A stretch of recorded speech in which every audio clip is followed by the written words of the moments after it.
தேசிய பரீட்சைகள் மட்டுமில்ல, ஓல் ஐலண்ட் சர்வீஸை பொறுத்த வரைக்கும் இந்த படங்கள் சார்ந்த விடயங்கள் வந்துட்டு அதிகளவா வளமையாகவே கேட்கப்படுறது. அவ படங்கள்னா எவ்வாறான படங்கள் வாருது. இப்ப நாங்க தனியா ஒவ்வொரு விதமான படங்களை மட்டும் நாங்க பாக்குறத விட இப்படி மொத்தமா எங்களுக்கு வரக்கூடிய படங்களினுடைய அளவுகள் என்ன அல்லது என்னென்ன வகையான படங்கள் எங்களுக்கு தெரிஞ்சிருக்கணுங்கிற ஒரு முயற்சியில இந்த மெட்டீரியல் உருவாக்கப்பட்டது. இது ஒரு சோர்ஸ் புக்கினுடைய உதவியோட தான் இது பெறப்பட்டது. இது ஃபுல்லா நானே கீரை இல்ல, ஒரு சோர்ஸ் புக் ஒன்றுல இருந்த அந்த புக்கினுடைய உதவியோட இந்த விடயங்கள் எடுக்கப்பட்டது. எங்களுக்கு பிரயோசனமா, போட்டி பரீட்சையை சந்திக்கிற ஆட்களுக்கு மிக பிரயோசனமாக. அப்ப படங்கள் சார்ந்த விடயங்கள் இதை தாண்டி வாரத்துக்கான சந்தர்ப்பம் குறைய. நான் நிறைய பேப்பர்ஸ்கள்ல பாக்குறேன். ஈவன் இதுக்குள்ள இருக்கிற கேள்விகளை நான் போக்குள்ள நாங்க அடையாளப்படுத்திட்டு போவேன். என்னென்ன கேள்வி எந்தெந்த பேப்பர்ல வந்ததுங்கிறத நான் வேணும்னா அடையாளப்படுத்திட்டு போறேன். இதுக்குள்ள இருந்து கணிசமான கேள்விகள் எடுக்கப்பட்டிருக்கு. இதுக்குள்ள இருந்து கணிசமான கேள்விகள் என்ன செஞ்சிருக்குன்னு சொன்னா தேசிய பரீட்சைகள்ல வந்திருக்குங்கிறது உண்மையா இந்த மெட்டீரியலை பார்த்ததுக்கு பிறகு மிக தெளிவா விளங்குச்சு. இப்ப இதுல உண்மையா இந்த ஒரு டியூட்ஸ் வந்துட்டு எங்களுக்கு போதுமா இருக்கும் இருக்கிற படங்கள் சார்ந்த ஒரு பூரண அறிவை நாங்க பெற்றுக்கொள்றதுக்கு இனி வரும் காலங்கள்ல எடுக்க போற பரீட்சைகள்ல. சரி, அப்ப அதுல இந்த டியூட்ல வந்துட்டு கண்ணாடி பிம்பங்கள் மட்டும் இல்லைன்னு நினைக்கிறேன். நாங்க கடந்த பரீட்சையில கண்ணாடி பிம்பங்கள் சம்பந்தமான ஒரு கேள்வி ஒன்று நாங்க பார்த்தோம். நீர் பிம்பங்கள் மாதிரி தான் அது கண்ணாடி பிம்பங்கள் எப்படிங்கிறதையும் நாங்க பார்த்தோம். அப்ப இதுல இந்த டியூட்ஸ்ல நாங்க பார்க்க போறது 6 விதமான பயிற்சிகள். மிக விரைவாக நாங்க போவோம், ஏன்னா கேள்விகள் கூட இருக்குது.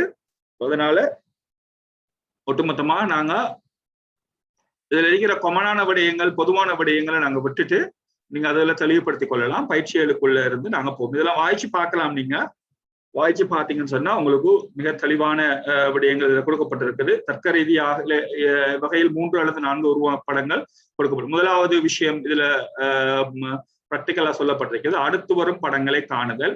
எங்களுக்கு இந்த ஏரியாக்கள் வந்துட்டு கிட்டத்தட்ட மொழித்திறனுக்கும் உதவும். அதே மாதிரி எண் தொடருக்கும் இதே விடயங்கள், இதுல இருக்கிற ஒரு சில விடயங்கள் உதவும். ஏன்னா இப்ப இதுல ஃபார் எக்ஸாம்பிளுக்கு இப்ப இதுல நீங்க மாறி பாத்தீங்கன்னா யோசிச்சீங்கன்னு சொன்னா அடுத்து வரும் படங்களை காண்க என்ற அந்த கேள்வி எப்படி வரலாம்டா எங்களுக்கு இப்படி வரலாம். எப்படி அடுத்து வரும் எண்ணை காணுதல், அப்ப அது வந்துட்டு எண் தொடர். அடுத்து வரும் படத்தை காண்றங்கிற அந்த கேள்வி வந்துட்டு நேரடியா எப்படி வரலாம்னா எண்ணை காண்ற சம்பந்தமா வரலாம். ஒப்புவமை நாங்க பேசுவோம். மாறுபட்ட படங்களை தெரிவு செய்ததுக்கான அந்த இருக்கிற லைன்ல இருக்கிற அந்த இலக்கங்கள்ல மாறுபட்ட இலக்கங்கள் என்னங்கிறத காணலாம். சரியா? இப்ப இது வந்துட்டு இப்ப எண் தொடரக்கூடிய ஒரு பொருத்தப்பாடு. இதுல இன்னும் படத்தில் விடுபட்ட பகுதியை காண்றேன்னு சொன்னா இடையில நாங்க எண்ண போடக்குள்ள எண்ணில இடையில இடைவெளி சந்திப்பாங்க, அதுல என்ன வரும்ங்கிறது. அப்ப இது ஒட்டுமொத்தமாவே 3 விடயங்களுக்கு பொருத்தமாயிக்குது. இந்த 7 தலைப்புகள்ல ஒரு சில விடயங்கள் வந்துட்டு ஒண்ணு மொழித்திறனுக்கும் இதே மாதிரி தலைப்புல மொழித்திறனை வச்சு வரும், எண் தொடருக்கும் இதே மாதிரி தலைப்புகள் வருது, அதே மாதிரி படங்கள். இப்ப இந்த விடயங்களை நாங்க சும்மா ஒரு எங்கட ஒரு மேலதிக அறிவுக்காமலே நாங்க அறிஞ்சு கொண்ட நல்லா அப்படியே நாங்க தொடர்ச்சியா நாங்க என்ன செய்யறோம்னு சொல்லி கேட்டா அடுத்த தகவலுக்குள்ள நாங்க போறோம். அடுத்த தகவலுக்குள்ள போயிட்டு நாங்க பயிற்சிக்குள்ள நேரடியா நாங்க போறோம். இந்த இதுல அடுத்து வரும் படங்கள் சம்பந்தமான அந்த விடயங்கள் உங்களுக்கு ஒரு எடுத்துக்காட்டு ஒன்று தந்திக்கிறாங்க. அப்ப எடுத்துக்காட்டுக்குரிய ஆன்சர் வந்திருக்குது. ஆன்சர் 2. அப்ப நாங்க அடுத்ததுக்குள்ள நாங்க போறோம். தகவல்கள் மிக இலகுவா இருக்குது.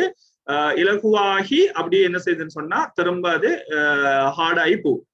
கேள்விகள் அமைப்பு அப்படித்தான் வந்திருக்குது. நான் ஒவ்வொரு கேள்வியா பார்த்துட்டு நாங்க போவோம். மிக விரைவா பார்க்க வேண்டிய கேள்விகளை விரைவா பார்க்க, ஐடியா உள்ள கேள்விகளை மட்டும் நாங்க கொஞ்சம் அழுத்தமா பார்த்துட்டு போறோம். நல்ல ஏன்னா நீங்க நிறைய கேள்விகள் நீங்க ஆன்சர் எடுத்திருப்பீங்கன்னு, ஏன்னா நாங்க இந்த பேப்பர்ஸ் அனுப்பி ஒரு 2 நாள் ஆயிட்டு. அப்ப அந்த வகையில அப்ப நிறைய பேர் ஆன்சர் எடுத்திருக்க வாய்ப்பு இருக்குது.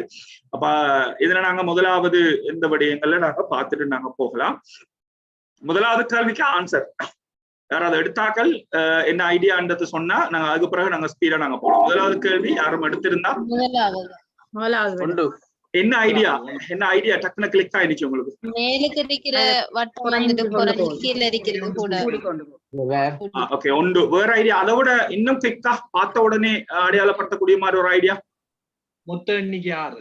Very good, simple, very good sir. அதான் ஐடியா, அதான் பெஸ்ட் ஐடியாவா இருக்கும். நான் உங்களோட மத்த ஐடியாவை குறை சொல்லல, அதுவும் ஓகே. ஒரு சைட்ல குறைஞ்சிட்டு போகுது, ஒரு சைட்ல கூட்டிட்டு போகுதுங்கிற ஒரு முடிவு நாங்க எடுக்கலாம். அதுக்கு என்ன ஒண்ணு நாங்க. ஆனா இதுல என்னன்னு சொன்னா, இதுல 6 இருக்கு, இதுல 6 இருக்கு, இதுல 6 இருக்கு. ஆஹா, 6 வரணும், 6 வந்திக்கிற ஆன்சர் ஒரே ஒரு ஆன்சர் தான். எல்லா ஐடியாவும் ஓகே. இப்ப உங்களோட ஐடியாவும் சரி. அதுல எப்படி சிம்பிளான ஐடியாங்கிறத மட்டும் நாங்க அவதானிச்சோம். ரெண்டாவது கேள்வி என்ன ஐடியாவா இருக்கலாம்?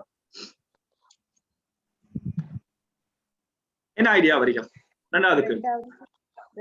இதுல என்ன அது ஒன்று விட்டு எழுதப்படும். Very good. இது அவ்வளவே நாங்க கம்ப்ளீட் பண்ணோம்னா ஒரு முக்கோணி, 2 முக்கோணி உருவாகும். அதே மாதிரி இது அவ்வளவையும் கம்ப்ளீட் பண்ணா என்ன வரப்போகுது? அரைகோணி 2 உருவாகும். அவ்வளவுதான் விஷயம். அப்ப அந்த டொட்டை வச்சே நாங்க பிடிக்கலாம், இந்த டொட்டை வச்சே நாங்க பிடிக்கலாம். அப்ப ஆன்சர் வந்துட்டு ரெண்டாவது ஆன்சரா நாங்க எடுத்துக்கோம். சரியா?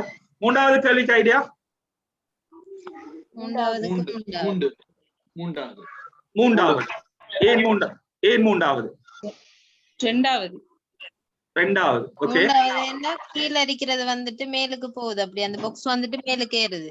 ரைட். இங்க கவனிங்க, இங்க ஒரே ஒரு விஷயம் தான் நாங்க பார்க்கணும். என்னன்னு சொல்லி கேட்டா, இந்த ஒன்று விட்டு ஒன்று பாருங்க. அதாவது இந்த அந்த ஒன்று விட்டு ஒன்று வந்திக்கிறாள் வந்துட்டு இந்த படம் தான் எங்களுக்கு, இந்த நடுவுல தந்திக்கிற இந்த சின்ன படம் தான் எங்களுக்கு மெயின். நான் இப்ப இந்த நிறந்தடி காட்டுற இந்த படத்தை மட்டும் வச்சு பாருங்க. இந்த படத்தை மட்டும் வச்சு பாத்தீங்கன்னு சொன்னா உங்களுக்கு ஆன்சர் எடுக்கக்கூடிய மாதிரி இருக்கும்.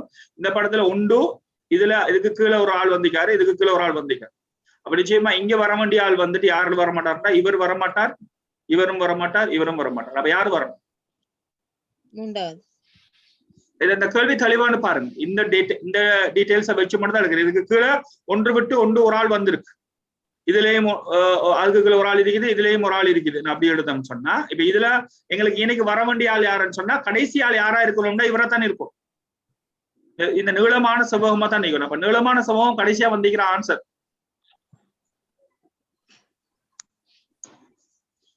வந்துட்டு என்ன இருக்க போதும்? மூன்றாவது ஆன்சர் ஆயிக்கும். அதுல நாங்க ஆர்கியூ பண்ண தேவையில்லை. அதுல தெளிவா இருக்குது மூன்றாவது ஆன்சர். நாலாவது கேள்விக்குள்ள நாங்க வாரோம். நாலாவது கேள்விக்குள்ள வாரம் என்ன, 2 பேஜ்லயும் கேள்வி வைக்கிறபடியால நாங்க இப்படியே வச்சு நம்ம எல்லாம் ஜூம் அவுட் பண்ணிக்கொள்வோம். ஒவ்வொரு பேஜா நாங்க பார்த்துக்கொள்வோம். படம் விளங்குதா உங்களுக்கு? படம் தெளிவா இருக்குதா? Okay okay right. இப்ப எங்களுக்கு நாலாவது கேள்வி என்ன வந்தீங்கன்னு சொன்னா, ஒவ்வொரு படத்துக்கும் என்ன செய்யுதுன்னு சொன்னா, ஏதோ ஒரு எழுத்து அல்லது ஒரு அமைப்பு வந்துட்டு கூட்டிட்டு போகுதோ. அப்ப உண்மையாவே ஒட்டுமொத்தமாக யார் ஆன்சரா வரலாம்? நாலாவது விடையில தான் மட்டும்தான், வாய் மட்டும் இல்ல, மற்றதுல எல்லாம் வாய் இல்ல. அப்ப நாலாவது விட. அடுத்து வரும் படங்கள் ஞாபகம் வச்சுக்கொள்ளுங்க, கேள்வியை ஞாபகம் வச்சுக்கொள்ளுங்க. அப்ப அடுத்து வரும் படங்கள் சொல்லி வரக்குள்ள அப்ப இந்த விடையை நாங்க, இந்த ஆன்சரை நாங்க எடுக்கணும். அடுத்த கேள்வி என்ன ஐடியா?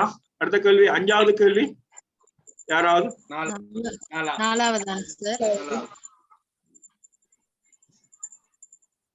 5வது கேள்வி ஒரு தரம் பாருங்க. கொஞ்சம் பெருப்பிச்சு பார்த்தா நல்லா முடியுமானாக்கள் கொஞ்சம் பெருப்பிச்சு பாருங்க. அதுல அந்த இட அமைவுங்கிற இதுவும் இருக்குது. சதுரம், வட்டத்துக்குள்ள வட்டம் வந்திருக்காரு. அப்ப உண்மையாவே அடுத்த கட்டத்துல என்ன நடக்குதுன்னு சொன்னா, வட்டத்துக்குள்ள சதுரம் வந்திருக்காரு. அப்ப நிச்சயமா என்ன வரணும்னு சொன்னா, முக்கோணிக்குள்ள என்ன வரணும்? எங்களுக்கு வட்டம் வரணும். முக்கோணிக்குள்ள வட்டம் வந்திருக்கிற ஒரே ஒரு ஆன்சர் தான் இருக்கிற மாதிரி இருக்கு. அப்படித்தானே? முக்கோணிக்குள்ள வட்டம் வர ஒரே ஒரு ஆன்சர் தான் நிக்கிற மாதிரி இருக்கு. அப்ப இதான் தொடர்பு. அவ ஆன்சர் வந்துட்டு என்ன இருக்குன்னு சொல்லி கேட்டா, ஆன்சர் வந்துட்டு முதலாவது 4வது ஆன்சராய் முக்கோணிக்குள்ள வட்டம் வந்திருக்கிறது 4வது ஆன்சர். வேற இன்னும் ஐடியாக்கள் இருந்தாலும் நீங்க சஜஸ்ட் பண்ணுங்க. உங்களுக்கும் ஐடியாஸுகள் கட்டாயம் வரும். அப்ப நாங்க அதை ஏற்றுக்கொள்வோம். அது சம்பந்தமா நாங்க பேசலாம். என்ன எப்படி சாத்தியம்ங்கிறத நாங்க என்ன செய்யலாம்னு சொன்னா பேசக்கூடிய மாதிரி இருக்கும். நீங்க உங்களோட ஆன்சர்கள் எதுக்குமாக இருந்தா நீங்க என்ன செய்யுங்க சொன்னா சஜஸ்ட். ரைட். இப்ப இதுல 6ஆம் கேள்வி பாருங்க. அடுத்து வரும் படங்கள் தான் கேள்வி. அப்ப உண்மையாவே இங்க முக்கோணம் வந்திருக்குது, இங்க ஒரு நாட்பக்கல் வந்திருக்கு. அப்ப என்ன செய்யுதுன்னு சொன்னா இங்கால பக்கம் என்ன செய்யுதுன்னு சொன்னா இந்த முக்கோணி 2 முக்கோணிகள் ஆகுது. உண்மையாவே இந்த நாட்பங்கள் என்ன மாறணும்? 2 நாட்பங்களா மாறணும். ஆன்சர் வந்துட்டு என்ன இருக்குன்னு சொல்லி கேட்டா ரெண்டாவது ஆன்சர். ஓகே, ஏழாம் கேள்வி பாருங்க. மூளைக்கு மூளையோட அவங்க ஒவ்வொரு ஆக்கள் அவங்க 2 பேரும் இடைபெற்றாங்க. அப்ப அதே மாதிரி என்ன செய்யணும்னு சொல்லி கேட்டா இவங்க 2 பேரும் இடைபெற்ற மாதிரி ஒரு, அதாவது இவங்க 2 பேரும் ஒவ்வொரு மூளையோடு இருக்கிறாங்க. அப்ப இடைபெற்றாங்க. 2 படங்கள் பொருத்தமா வரலாம். ஒன்று 2வது படமும் வரலாம், 1வது படமும். இதுல இருந்து எது சரியான படம்? முதலாவது படம். Very good. முதலாவது படம் சரியான படம். அப்படி ஒரு முடிவுக்கு நாங்க வரலாம். 8ஆம் கேள்விக்குள்ள போவோம். அப்ப எங்க பாருங்க, இந்த படம் வந்துட்டு எப்படின்னா தொடர்பு படுது. அப்ப நடுவுல என்ன செய்யணும்னு சொல்லி கேட்டா இடைவெட்டு வரப்படாது. இடைவெட்டு எந்த விதத்திலயும் இடைவெட்டு வரப்படாது. அப்ப இந்த 2 ஆன்சருமே அவுட். ஏன் அவுட்னு சொன்னா அவங்க வந்துட்டு உள்ளுக்கு இருக்கிற அந்த படத்தையும் வெட்டிட்டு போயிட்டாங்க. இந்த படம் வெட்டுப்படல, உள்ளுக்கு இருக்கிற. அப்ப இவர் என்ன செய்யறாருன்னா உள்ளுக்கு இருக்கிற படத்தையும் வெட்டிட்டு போயிட்டாரு. ஆகவே இவரு வரமாட்டார். அப்ப ஆன்சர் யாரு வரலாம்? முதலாவது படம் ஆன்சரா வரலாம். ஓகே, 9ஆம் கேள்விக்குள்ள வாரம். அமுகரிகளோட திசையை நாங்க பார்த்தே நாங்க ஆன்சர் எடுக்கலாம். இவர் வட்டம் நடக்குது, கீழ் நோக்கி இருக்காரு. இவர் தெற்கு நோக்கி இருக்காரு. இவரு கிழக்கு நோக்கி, இவர் திரும்ப தெற்கு நோக்கி கிழக்கு நோக்கி அப்படியே வருது. ஒரு ஆப்ஷன் அப்படியே இருக்கலாம். வேற யாராவது வேற என்ன ஐடியா இருக்கிறாங்க?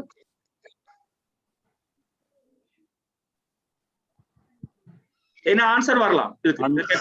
ஆன்சர் 1. ஆன்சர் முதலாவது 4வது ஆன்சர். ஏன் 4வது ஆன்சர்? முதலாவது ஆன்சர் எடுத்தால் ஏன்? இதெல்லாம் நீங்க ஒண்ணு பாருங்க. என்னன்னு சொன்னா இந்த வட்டத்துக்குள்ள என்ன இருக்குது? முக்கோணம் இருக்கு. அடுத்த படம் என்ன வருதுன்னா இந்த முக்கோணத்துக்குள்ள வட்டமா மாறுற. அப்ப வட்டத்துக்குள்ள இது ஐங்கோணின்னு எடுத்துக்கொள்ளுங்க. அப்ப ஐங்கோணிக்குள்ள வட்டம் வரணும். ஐங்கோணிக்குள்ள வட்டம் வரணும்னா எத்தனை ஆன்சர் இருக்குது?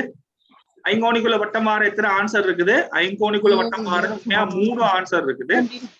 இந்த இடத்துல என்ன ஆன்சர் வந்தா நல்ல சொன்னா இந்த திசை. ஏன்னா இவர் 2 பேருமே இந்த திசையில இருக்கிறாங்கன்னா அப்ப இந்த திசையில. அப்ப ஆன்சர் 4வது ஆன்சர். நல்லா கவனிச்சுக்கொள்ளுங்க. முதலாவது படத்தினுடைய அடுத்த படம் வந்துட்டு என்ன திசையை காட்டி நிக்குது? அந்த முக்கோணம் வந்துட்டு இந்த திசையை காட்டி நிக்குது. ஆகவே அந்த திசையில இருக்கிற ஆன்சர். அப்ப அந்த ஆன்சரை நாங்க எடுக்கலாம். 4வது ஆன்சர் சரியான ஆன்சர். ஏதாவது சேலஞ்ச் இருக்கும்னு சொன்னா நாங்க பார்க்கலாம். 10ஆம் கேள்வி ஐடியா என்ன? 4வது. இதுல என்னண்டா இதுல அவங்கவுங்களோட எதிர் திசையில அந்த டொட்ஸ் இருக்கணும். அதை வச்சு பிடிங்க. அவங்களோட இப்ப இவங்களோட எதிர் திசையில இவரும் சமமான படம்னு சொன்னா இவர எதிர் திசையில அடுத்த திசையில தான் அந்த டொட் வந்திருக்குது. ஆகவே இதே படம் வரணும். அதே படத்துல அடுத்த திசையில டொட் இருக்கிற படமா இருக்கணும். இந்த மத்த 3 படமே வரமாட்டாங்க. அப்ப அந்த விஷயத்தை வச்சு நம்ம படிக்கலாம். 11ஆம் கேள்விக்கு யாராவது ஐடியா எடுத்தாங்க? முதலாவது எப்படி எடுத்தீங்க? முதலாவது 4வது. ஓகே, 4வது எடுத்தீங்க. 3வது. 2 ஆப்ஷன்ல அந்த ஆன்சர் நாங்க 2 ஆப்ஷன்ல எடுக்கிறோம். நல்லா கவனிச்சுக்கொள்ளுங்க. நல்லா கவனிச்சுக்கொள்ளுங்க. இந்த கோடுகள் அல்லது இந்த ஒரே மாதிரி இருக்கிற கோடுகளை மட்டும் அவதானிங்க. இந்த கோடு வெரி குட். அதான் ஐடியா. இந்த கோடு மட்டும் ஞாபகம் வச்சுக்கொள்ளுங்க. மத்த கோடு என்ன செய்யறாருன்னா அசைறாரு. எப்படி அசைறாருன்னா இடைச்சுழியா அசைறாரு இல்லையா? இடைச்சுழியா அசைறாரா வலஞ்சுழியா அசைறாரா? இடைச்சுழியா வலஞ்சுழியா அசைறாரு. வலஞ்சுழியா அசைறாரு. வலஞ்சுழியா அசைறாரு. வலஞ்சுழியா இவரை அசைங்க. இந்த முதலாவது படத்தை வலஞ்சுழியா அசைச்சா இந்த கோட்டை, இந்த நான் மார்க் பண்ணி காட்டுற கோட்டை வலஞ்சுழியா அசைச்சிங்கன்னா இப்படி வருவார். சரியா? அவர் திரும்பவும் அசைச்சிங்கன்னா என்ன செய்வாருன்னா திரும்பவும் வலஞ்சுழியா இதே திசையில எந்த திசையில அசைச்சிங்கன்னா எப்படி வருவான்னா திரும்பவும் கிட்ட நெருங்கி வருவார். அவ 3வது திசையில அசைக்கக்குள்ள எப்படி வருவான்டா? ஒரு கோட்டுக்கு மேல ஒரு கோடு வந்து நல்லா கவனிங்க. நல்ல கேள்வி உண்டு. டக்குன்னு எங்களுக்கு ஐடியா வருமான்ற ஒரு கேள்வி ஒன்று எழுப்பிக் கொள்ளுங்க. இப்ப எங்களுக்கு எக்ஸாம் ஹாலுக்குள்ள இந்த ஐடியா வருமாங்கிற கேள்வி எழுப்பிக் கொள்ளுங்க. முதலாவது விஷயம். அப்ப இந்த கோடுகள்ல இந்த கோடுகள் அதாவது ஒரே கிடை அந்த கிராஸ் கோடுகள் சமனா இருக்குது, கிட்டத்தட்ட சமனா இருக்குது. அப்ப அதுல மிச்சமிக்கிற கோடு என்ன செய்யணும், வலஞ்சுழியா சுத்துது. இப்போ வலஞ்சுழியா சுத்துதுன்னு சொன்னா அப்ப நாங்க எடுக்கலாம் மணிக்கூட்டு திசை. அப்ப எங்களுக்கு தெரியும் மணிக்கூட்டு திசை தான் வலஞ்சுழிங்கிறது தெரியும் எங்களுக்கு. மணிக்கூட்டு திசை அதாவது இந்த திசையில சுத்துறது தான் வலஞ்சுழி. நான் ஏற்கனவே சொன்னா கொஞ்சம் ஆழமான கேள்விகளுக்கு நாங்க டைம் எடுப்போம், இலகுவான கேள்விகளை ஸ்பீடா நாங்க கொண்டு போவோம். அப்ப அந்த வகையில இது கொஞ்சம் ஆழமான கேள்வி. அப்ப வலஞ்சுழியா ஒவ்வொரு ஸ்டேஜ்லயும் சுத்தி சுத்தி வாரார். கடைசியில என்ன ஆன்சர் வரலாம்னா 4வது ஆன்சர். இந்த ஆன்சரை நாங்க எடுக்கிறதுக்கு இயலுமா இருந்தா அது ஒரு பெரிய வெற்றியா இருக்கும் எங்களுக்கு. அடுத்த கேள்விக்குள்ள நாங்க போறோம், 12ஆம் கேள்விக்குள்ள நாங்க போறோம்.